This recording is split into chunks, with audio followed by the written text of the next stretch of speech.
History में या समाज में नाम उसी का हुआ है जिसने कुछ कंट्रीब्यूट किया है। अपना खाना अपने खा लेना ये आदमी की प्रकृति होती है। दूसरे का छीन कर खा लिया ये विकृति होती है। और दूसरे को कुछ दिया यही हमारी संस्कृति है। हालांकि हिस्ट्री में एक सफलतम व्यक्ति भी बहुत जगह नहीं ले पाता है और यह सब आदमी तभी करता है जब सतत मेहनत करते रहे, रोज लगे रहे आदमी। एक बार एक बहुत बड़े आदमी ने कहा था कि इतिहास के पन्नों में समय के अनंत प्रवाह में आदमी कॉमा और फुल स्टॉप से अधिक नहीं है। सही बात है। हमको देखने में सफल लगते हैं कि ये व्यक्ति प्रेसिडेंट हुए, प्राइम मिनिस्टर हुए, ये चीफ मिनिस्टर हुए, लेकिन अगर काल के अनंत प्रवाह में देखिएगा तो बहुत कम समय उनका आता है हिस्ट्री में कॉमा और फुल स्टॉप होते हैं। लेकिन कुछ ऐसे लोग भी होते हैं जो कि समय को ही बांट देते हैं, आफ्टर क्राइस्ट बिफोर क्राइस्ट। कुछ वैसे लोग होते हैं जो कि समाज में और हिस्ट्री में अपना जगह बनाते हैं और लंबे समय तक याद किए जाते हैं। और अपना देश एक वैसा ही देश है जो कि संसार को बहुत कुछ दिया है। संस्कृति और शिक्षा के मामले में लोगों ने बहुत कंट्रीब्यूट किया है। आप देखोगे कई ऐसे डिस्ट्रिक्ट है, थोड़ा सा आप और बड़े होगे, बाहर जाओगे, केरला में एक डिस्ट्रिक्ट है पालखट, काफी अधिक सफल लोग रहे। शासन प्रशासन में, आईएएस आईपीएस में काफी अधिक लोग रहे, क्योंकि उस समय भी बहुत पहले वहां पर एक परंपरा थी दूसरे को ज्ञान देने की, केरला स्कूल ऑफ मैथमेटिक्स, जो कि यूरोपियन वर्ल्ड में इंटीग्रेशन डिफरेंशिएशन कैलकुलस जो आया उससे बहुत पहले वहां आ चुका था और ये बुक में दिया हुआ है। आप लोगों को मैं बीबीए में क्लास में बताया हूं। वैसे ही हमारे यहाँ भी एक मिथिलांचल का एरिया है, एक वैसे आदमी थे आची मिश्रा जो कि अपने कई सौ साल पहले 11 बच्चों को फ्री पढ़ाते थे और उनसे कुछ लेते नहीं थे, कहते कि तुम भी 11 को फ्री पढ़ाओ। और एक अच्छी परंपरा, सोचिए इसका कितना बड़ा असर होगा।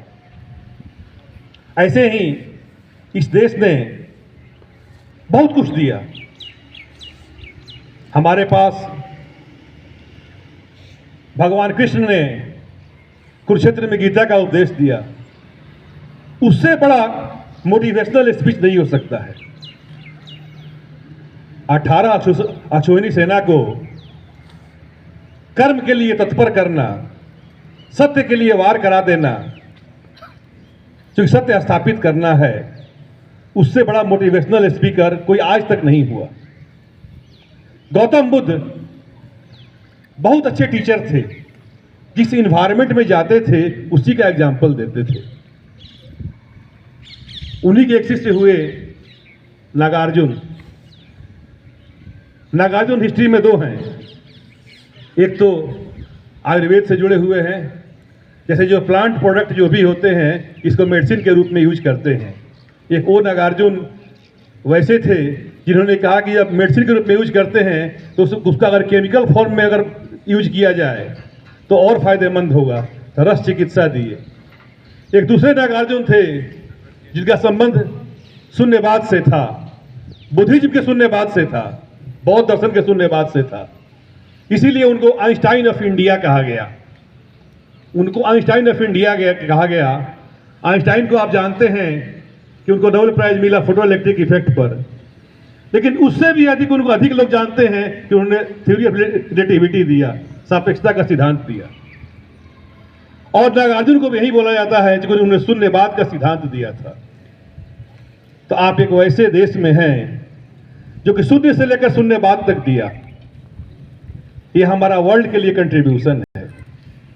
शून्यवाद की फिलॉसफी थोड़ी सी गंभीर होती है, क्योंकि उसमें आता है चतुष्कोटि विनिर्मुक्त, जो भी सत्ता है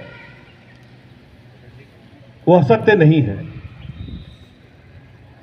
वह असत्य भी नहीं है, वह सत्य और असत्य दोनों नहीं है, और न तो वह सत्य है न वह असत्य है। यही 4 कोटि दिया था। इसलिए शून्यवाद एक गंभीर फिलॉसफी है, वहाँ तक मैं आपको नहीं ले जाना चाहता हूँ, लेकिन इंडिया का एक कंट्रीब्यूशन है जो कि शून्य से लेकर शून्यवाद तक दिया, और ये संसार के लिए कंट्रीब्यूशन है। और उन्हीं चीज़ों को विवेकानंद ने दोहराया।